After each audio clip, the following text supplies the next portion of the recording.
Hello and welcome to the future of social work, the future of technology solutions, the solutions that we build and use every day, and most importantly, the future of children and families that we serve.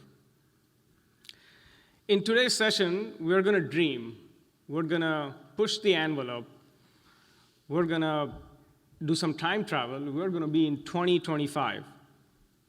Let's start with the title. So we've got future, technology, and social work all in one sentence. And when I think that, what comes to mind is immense possibilities, broad impact, and extensive societal change. It also means that there are so many programs within health and human services, and we can't address each and every one of them. We can't address each and every challenge that they face and can't project what they will look like in 2024, 25. So for today, we'll focus on child welfare. On the technology side, there's new technologies that are coming out every single day. So we've kind of restricted ourselves, this team right here, we've kind of restricted ourselves to using and talking about technology that is already out today. It's successfully being used in various other industries. It's just not applied in child welfare, to be specific. And if we can get there, that's where the technology is needed the most. So we'll start with introductions real quick. Don Abney, he's the CTO at Northwoods. Don has been developing technology solutions for over 20 years. He came to Northwoods about 3 years ago. Prior to that, he's been involved in some very geeky and techie projects. We were talking once, and he told me he's worked on autonomous vehicle program at one of the largest US auto manufacturers. He's worked on precision agriculture, and tons of other techie things. He got bored doing that a few years ago and came to Northwoods to create solutions that can build real societal change out in the community. One thing I've learned about this guy is that there's no problem too big for him to solve, and he's open to any challenge that's out there. Thank you, Reuben. Appreciate the introduction, and I accept all your geek compliments. With that, I'd like to introduce Laura Hatfield.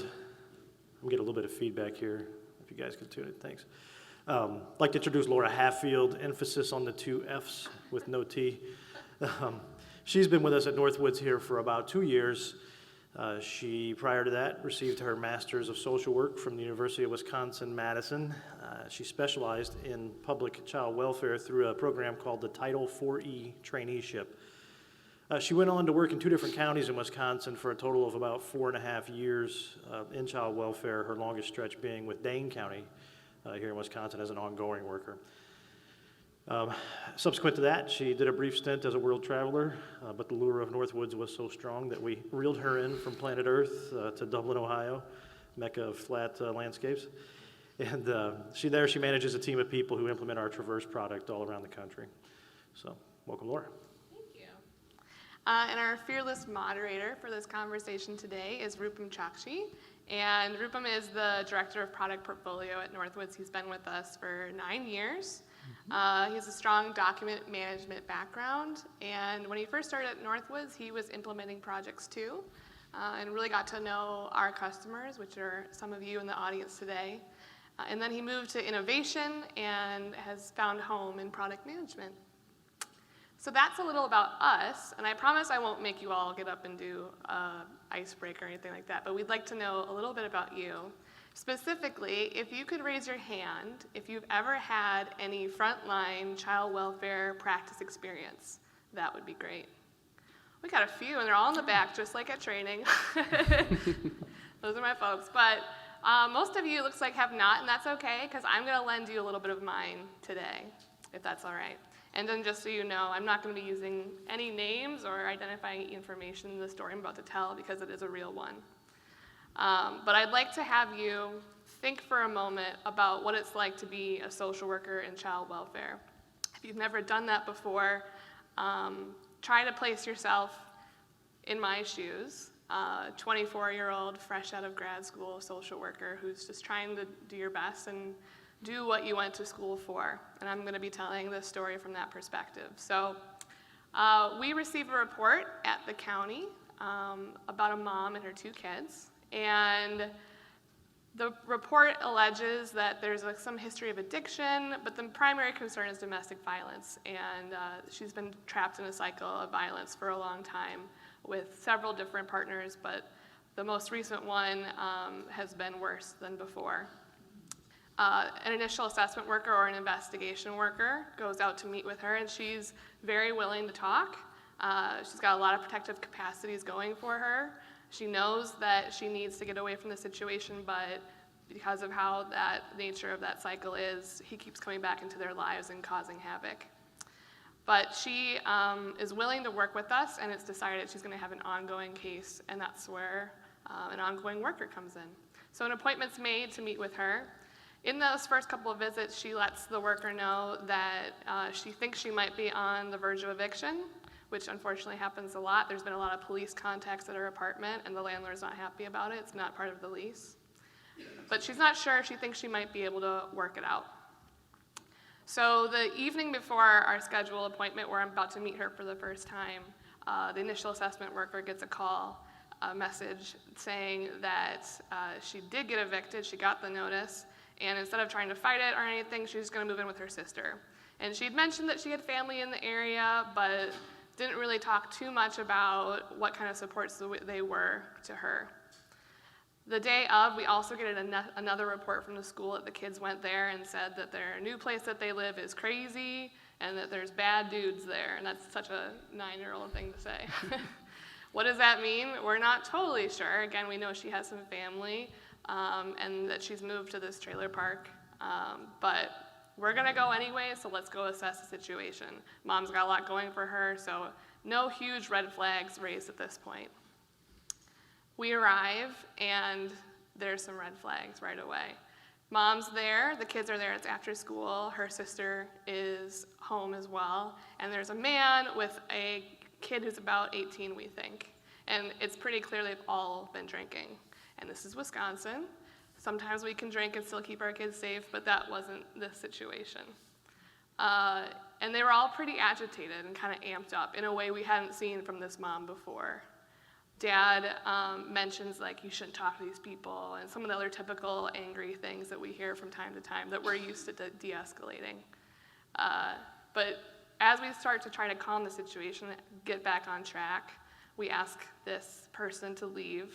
And we find out he's actually her ex-partner, and this adult child is actually her son, who we didn't even know she had because she had never talked about it. So dad leaves, kid leaves, and we have the 2 kids and mom and sister there, and they're still really amped up and angry. We're not getting anywhere, and it's getting a little out of control. So my coworker and I split up. The coworker goes to call a supervisor, because that's what you do when you don't know what to do, is you call your supervisor and get some support.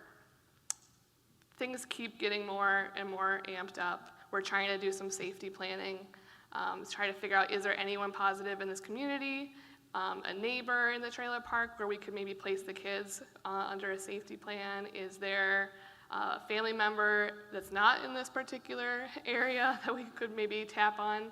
And it's not really going anywhere.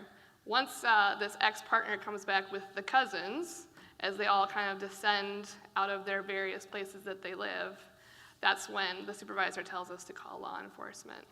And it unfortunately escalates from there. Thanks, Laura. Thanks for sharing that story. There's tons of things that could go wrong there, right? A lot could go wrong. Let's analyze this story now in terms of 3 aspects. Are we informed? Are we collaborative? And then the last thing, are we safe? So as we look at that, what does it mean to be informed? We here means a lot of things, right? We means the caseworker, the supervisor, the providers, law enforcement, all of these people that are there to take care of this child and family and get them to the right place. That entire ecosystem needs to be involved, and all of them need to be informed. Laura, can you kind of go back to the story that you had and tell us where some of the information gaps appeared? Sure. because this is one story, right? This, for our folks who raise their hand, you've probably been in something somewhat similar where you wish you had known more before you walked in that situation. I think for this particular one, there was a lot of internal information that we didn't know. After the chaos of that day, we went back to the office to try to figure out, okay, what the heck happened here? How could we have avoided this? And it was found out that this ex-partner actually had several investigations with our department previously. But mom was never really involved in this child's life. So she's only kind of cursorily, that's not a word, mentioned in some of the case notes. And she wasn't actually listed as a participant in those investigations. So we didn't connect the dots between the two. So she wasn't part of like the official record that Yes. goes into a state system. We had information about her and this part of her family and this whole extended family, but we didn't know it. Okay.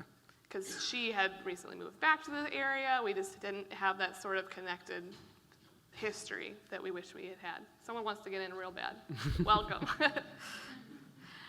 Beyond our system, our partner systems of law enforcement, who we work very closely with for a lot of these types of situations, they had a lot of records about this entire family system that we, I believe, had requested at one point, but we hadn't got it back right away, and we didn't know that these particular people were in the mix to even know to request for that sort of thing. But there were a lot of police contacts in this community even recently before we were there. And then beyond that, all the external service providers in our very rich community it's rich in service, and there's lots of different agencies that do lots of good work in that community. And there were tons of people who were involved with this family, tons of different agencies and service providers who also worked with the same family that we were meeting that day. And they have tons of information about what's worked in the past, what hasn't, what their struggles are. And all of that would have been really good information, but unfortunately, it takes a long time to get that stuff right now. Yeah, this is an extraordinarily well-known and well-discussed problem, so well-known and so well-discussed that there's actually, if you go look at the agenda from yesterday, a talk that happened at about this time at this conference called "Don't Make Me Tell You Again," on the topic of sharing information between systems. The good news is, at least the sliver of a little bit of good news that I can tell you from the current day is there is a trend toward integration. The pressure has started to move the needle ever so slightly in that direction. It's a thing that's known that folks are actively working on. It's going to take quite a long time, I would imagine, for us to integrate systems in the way that would be ultimately the most useful to folks on the front line. In the interim, we're seeing the emergence of technologies like case discovery, which are available now off the shelf. We're seeing this phrase start to appear in RFPs and be demanded in other places. And these systems can be purchased and will read through all the available information from all the sources they can get their hooks into, whether it's in a system or it's scanned or it's in paper or it's uploaded. And the goal there being to help the worker, as you described, unearth things in a timely fashion that may have otherwise remained hidden. So in the current day, before we go to the future, there's a glimmer of hope that we're starting to push things in the right direction. We'll see where it goes, Reuben. Right. So what you're saying, Don, is there are systems that can take all this corpus of documents and data and kind of summarize things for the caseworker. So the caseworker doesn't have to go hunting for information. They may not be the dad that was already known internally. The other caseworkers knew about it, but you did not know about that dad. Maybe some of these systems can help us uncover that kind of information before we go out there. And hindsight's always 20/20, and there could have been a lot more planning, there could have been a lot more preparation, but there could have also been prevention, right? That's the major key here. What if we didn't even have to have this day? What if we could have been more urgent and pressing with mom about her need to get housing that's in a safe place instead of having to rely on an informal network that really escalated all of her issues. Right. And that prevents removal, that prevents out-of-home placement, and all of the work that comes beyond. Okay. How do we go beyond this, right? We're informing the social worker from the information that's already available. What do we do to then make the entire ecosystem more informed? What if there were systems that were constantly prompting, curating, and presenting information in a way that's easily consumable, right? That you can easily ask for, and they respond right away. Some of these technologies are already out there in our day-to-day life. Like Alexa for social workers? Right, Alexa for social workers, yeah. What if they're, Alexa, someone like Alexa or a system like Alexa was hooked up to these systems of case discovery that you talked about, Don, and everything that's being unearthed in that system can then be brought in through Alexa. You could be maybe asking. Yeah, I mean, I can imagine driving in the car to this home visit and saying, Alexa, tell me about the police contacts for the address I'm going to. Or, Alexa, tell me about this family system. What do we know about them? And what if Alexa could tell you, like, Laura, I found a police report. Would you like me to read it to you? Like, yes, that would be great. Thank you so much. Or, Laura, your client was mentioned in another EWIS-ACWIS case in a case note. I found it for you. Would you like me to read it to you? Mm-hmm. That would be amazing. What a game changer to have it come to me and not have to go searching for it. Well, that's exactly where I wanted to go with this. I mean, I would challenge us to really envision a future where you don't have to ask, you don't have to know to ask for the things that you want. Simple mobility is available, and voice interaction is available, but there are machine learning and other techniques happening in the industry, not in the health and human services industry as much as we would like, but happening in the technology industry right now that would go that extra mile so that the machine was busy in the background paying attention to what tasks and activities you were trying to undertake. Like, Alexa, you're going to an initial visit, it looks like. Would you like me to prepare your release of information for you? Exactly, right? And as it learns how you behave, it can begin to assist you and start to provide you with the pertinent information and start to take the friction out of your day and anticipate what you need next. The only thing that I don't want out of that whole thing that you just described is Alexa or whoever, the computer, making decisions for me, the social worker. Here you raise a really legitimate concern. We have seen so many concepts presented in different industries, ours included, where the technologists seem to overstep a bit and go a bit Hollywood or sci-fi on us, which is not always useful. It's entertaining, but not always useful. Any firm that's engaged in a very human-centered design practice will know that the very first thing you do is, or the very last thing you do, I should say, is try to replace the human being. We would endeavor through systems like this to learn the human's needs, the worker's needs quite specifically, and anticipate what they might need and surface that information to them at the right time. And of course, the sort of gold standard here we hear from our customers and from our internal designers all the time is if we can figure out 2025 and beyond how to provide that context to a worker through a single pane of glass that comes to them. They don't have to switch. They don't need an advanced degree to know how to use the daggone thing. Imagine how useful that might be. So instead of having to log into 8 or 9 systems to find this information, you're saying I could have it in one, and it could tell me and prompt me. I don't have to go look. I don't know that you can today, but you certainly should have it, and we can envision a future where you absolutely do. Get on it. Challenge accepted. So obviously being informed is important, but being able to make confident decisions is, I think, even more important, right? We have technology that can help us with that, but what if technology was helping provoke those questions that are thought-provoking, that were guiding the decisions that we make, and then ultimately change the work of social work, elevate the work of social work?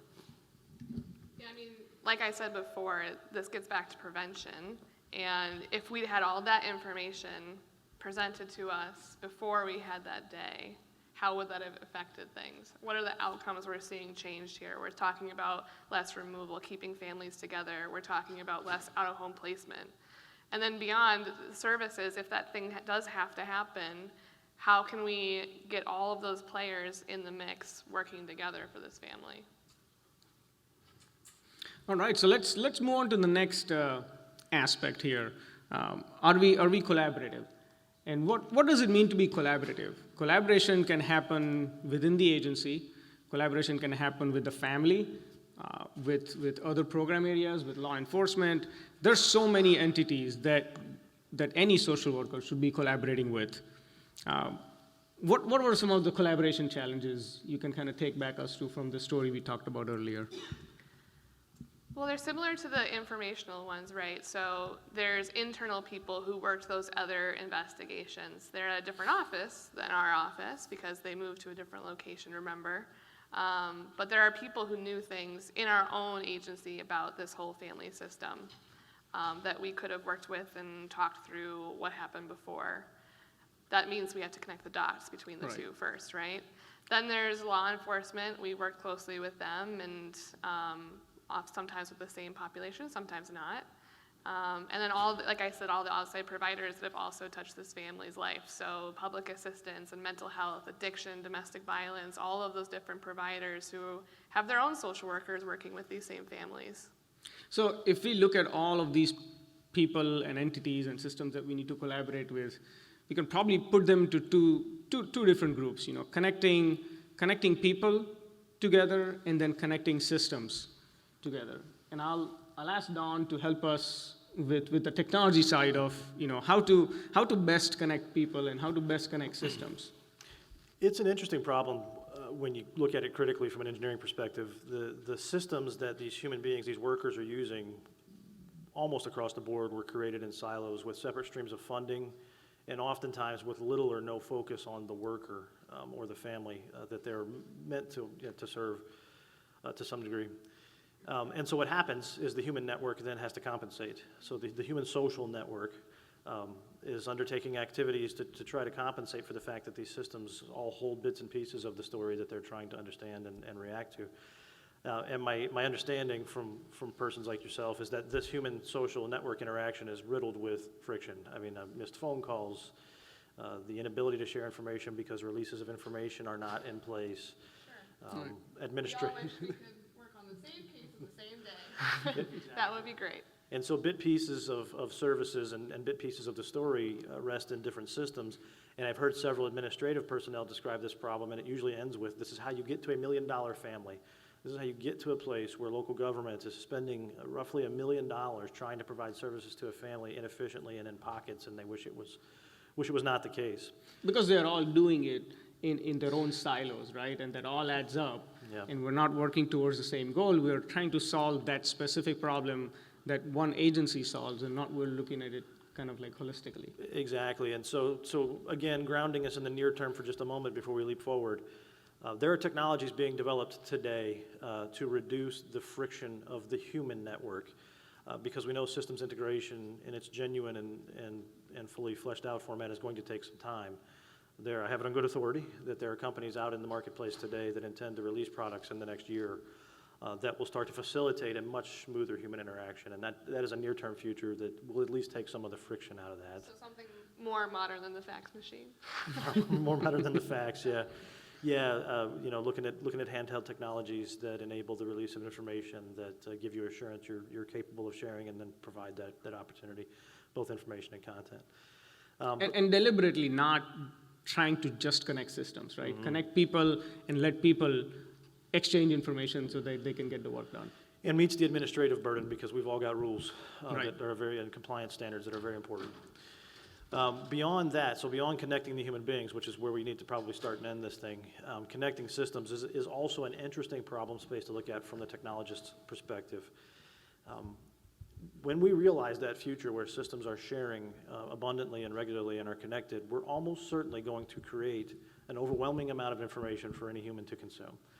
If you, a worker, or all of a sudden have access to every other constellation of system you can imagine, you're going to probably have to hire multiple other companions to help you sort through it, which creates a different problem, right? Yeah. And it also feels like we've been talking as an industry about connecting systems for a very long time. Absolutely, yeah. So then is it? Yeah. Thank you. So then is it time then to have all these data silos, right? The connecting of systems going to bring all these data silos together. But then as 2025 approaches, we want to do better than that. We want to put artificial intelligence, machine learning, some of those technologies out there. So in future, in example of Laura, where she said the dad was known to one of the systems, but she did not find out about it. What if she could then, within her system, like we follow people on Twitter and Facebook, maybe follow that family, and in turn then get automatic feedback from the system that says, well, if you are working on this person or this case, and these are the people that are within that, all the other case updates that they are also involved in would also make it to Laura. And before she goes out, you're informed with exactly what's going on, how many cases they have open, what are some of the other issues that individuals are having across the board. What you describe, Rupam, to me as an engineer is quite a beautiful future. When we talk about machine-assisted social work, not replacing, but augmenting the worker and taking some of the headache out of their information gathering especially, we shouldn't be in a position where the worker has to call upon the machine. The machine should be calling upon the worker with having learned, with the information that they need, having learned the tasks and activities that they undertake and understanding where they are. Are they on the move? Do they need to be addressed in a different way? Do I need data about a geographical area? Do I need data about human beings? What is going to be useful in this context right now? And what you describe is a collaboration not just amongst human beings, but a true collaboration between the systems that we, the IT personnel of the world, produce and the frontline worker human beings have to use. And to me, this is the truest collaboration 2025 and beyond. So humans already know how to collaborate. So at that point, then the system doesn't remain a mere librarian of records, right? Right now, we have systems that are holding records. We're going to make those systems, as 2025 approaches, there'll be systems that tell you the story, in other words, right? They're not just sitting there and holding the information. They're actually presenting, telling you stories, helping you make those better decisions, guiding you very well through put. the way. Yeah. Your system as a storyteller, I believe, is a concept whose time has come. Absolutely. All right. Well, with that, let's go to the safety aspect of it. Obviously, when we think about child welfare and safety of the child is what comes to mind for everyone. And while that is very important and true, today we want to focus on the worker safety as well, because while each supervisor is worried about someone like Laura going out there in an unknown place, we need to give that the safety of the social worker some thought around that, and maybe have Laura tell us what does the safety of the social worker look like in the situation that you were in? Sure. And I don't want to pass over the child safety either. I mean, that's why we all exist, right? In child welfare, it's primarily for child safety, to keep kids and families safe. And like we've talked about several times already, the best way to do that is to prevent this sort of situation from escalating in the first place. The firefighters all tell us it's all about prevention. Here's how you can prevent forest fires before you get there. Mm-hmm. So that's, I think, when you're more informed and you're more collaborative, how we keep kids more safe. We can never get to a point, though, of perfect safety, right? Unfortunately, we all want to work ourselves out of a job, and it's never happened yet, but maybe one day. But just like the firefighter, sometimes you still have to walk in the burning building as a social worker. Hopefully it's not actually burning, but you get the metaphor. And we can't always prevent ourselves 100% from ever having to do that. And I think the key there, when you have to still go into an unsafe situation because there's children who are unsafe, and that is your job that you've chosen to do, it's not walking in blind, right? We walked into that situation pretty darn blind, and there was a lot of stuff out there that could have helped us be a little less blind. And that's where I see safety for the worker improving, for sure. 100%.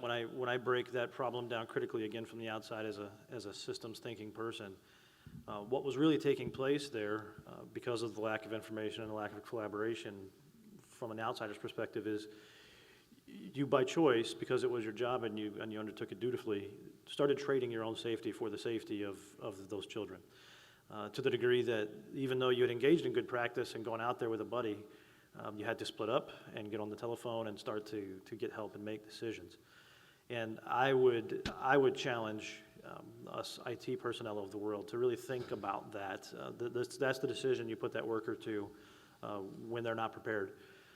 When they don't have the tools that they need, they then are put to the decision at the front door in this metaphorical burning building of, okay, and I'm now going to put myself in the place where I start to trade down my personal safety for that of the children. And I would imagine that's not a unique scenario. I would suspect from the stories I've told in my 3 or 4 years now engaged in health and human services that this story unfolds all over the place. And rather than take liberties as a technologist and again lean towards the sci-fi and some of the whiz-bang things that might be conceived of, I would rather focus on prevention and proper tooling here. There are all sorts of fantastical things we could suggest to make that moment safer involving robots and the Terminator and Lord knows what. But I think the thing to do is try like heck to never let you hit that front door uninformed. But when you do, kind of expanding on your firefighter metaphor, at least have your safety gear on.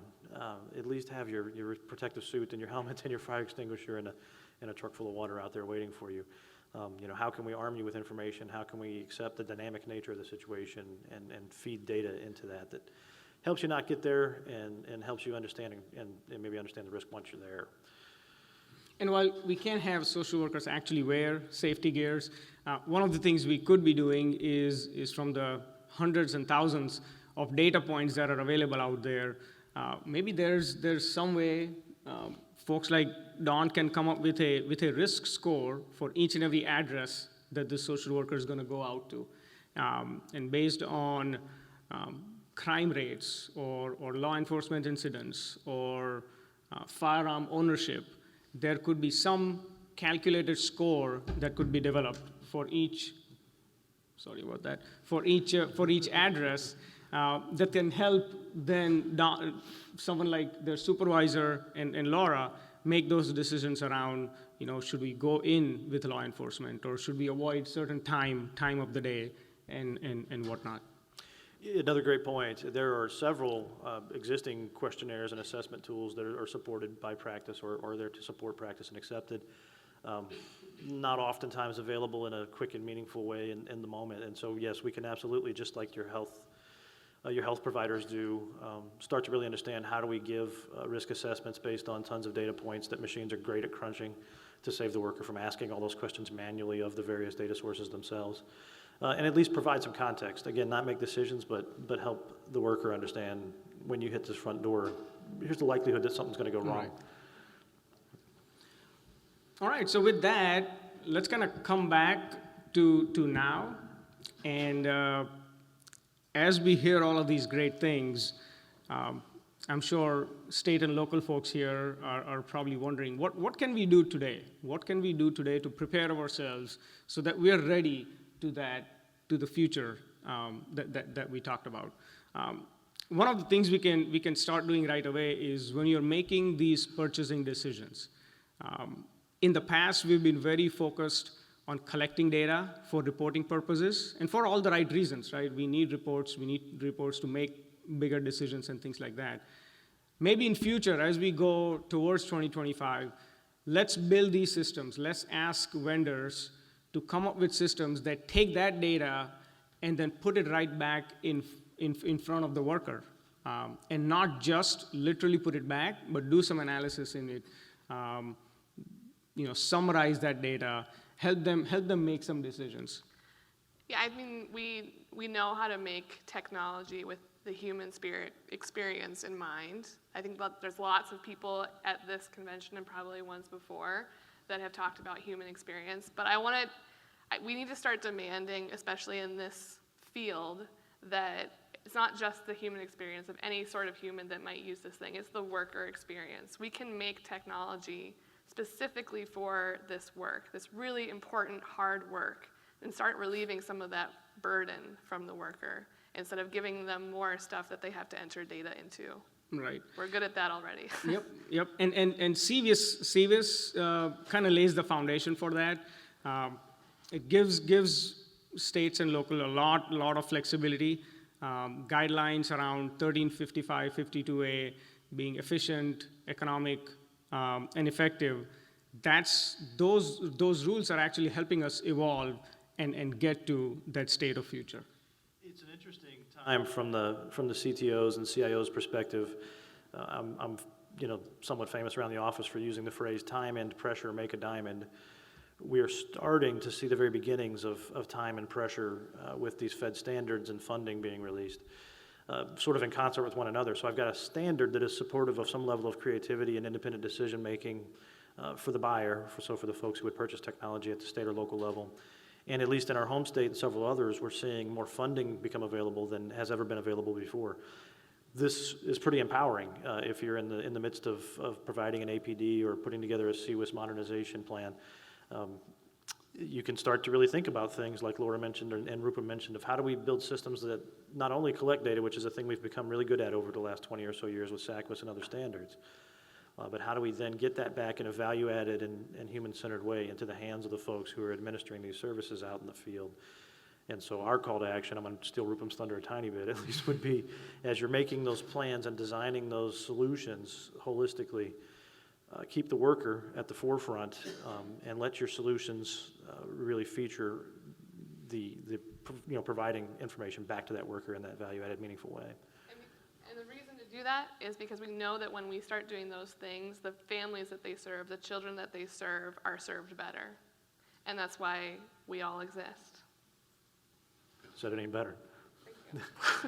And along with that, we are completing that cycle of information where we're collecting, it's being stored, it's being reported from, but then bring that data back to in the hands of users that actually collected it to then help them take that next decision. So that's pretty much it with the content that we had. I know it's around lunchtime, so we kind of prepped to give you guys a little more time and get lunch. But we are open for questions. And beyond questions here in the room, of course, we would love to keep this conversation going and hear your ideas. So please, hit us on social media or stop by the booth or any of those things afterward. We would love to see some hashtags with the conference hashtag out there on Twitter and tag Northwoods if you'd like, and we can correspond that way as well if you're not thinking on your feet here this morning. Yep, and without getting too much into our products, I do want to mention that we are demoing 3 different product suites at our booth as soon as you enter into the exhibit hall. There's one other interesting thing that Don has also put together, which is really a futuristic thing where you come to our booth, you get to help feed the data or help our system learn from a certain statements. And I won't go into details here, but basically you are helping us build that AI, build that knowledge base within our system that will help derive some of those aspects later on. Yep. So open to questions. Right there. Bethany, do you have a microphone we can? Or Just a loud voice? say it loud, we'll repeat it for you. Yeah. I know case discoveries was mentioned. Could you expand on that a bit? Yep. So thank you for the question. The question was Test. during the talk, the term case discovery was mentioned, and the question is, could I expand upon that? If it's okay with you guys, I'll do so. I'll take that one. Yeah. So case discovery really is the concept of ingesting data that would otherwise remain hidden around a case file. And so we see this routinely in agencies where workers will have a banker box full of paper. They'll have other content stored on a shared drive or some other content management platform. And then separate from all that, they'll have a SACWIS, CWIS, or some other type of system of record. Never the twain shall meet. And case discovery conceptually likes to bring those 3 or 4 or more data sources together and then glean insights. And Rupam sort of alluded to the fact that we're training up a machine learning model over at the booth. Using this type of technology, we can read through all of those things and start to bring insights that might otherwise have remained pretty dark and hidden to the end worker. Hopefully that answers your question. All right, any other questions? Okay, well, with that, we will end this session. There is a hashtag, so if you have futuristic ideas, and if you're on Twitter, send us those ideas. Use the ISM hashtag, and I'm going to get to that in a second. It's all the way on the first. This is the machine not meeting you where you are. Yeah. Exactly, right? Truly anticipate your needs here.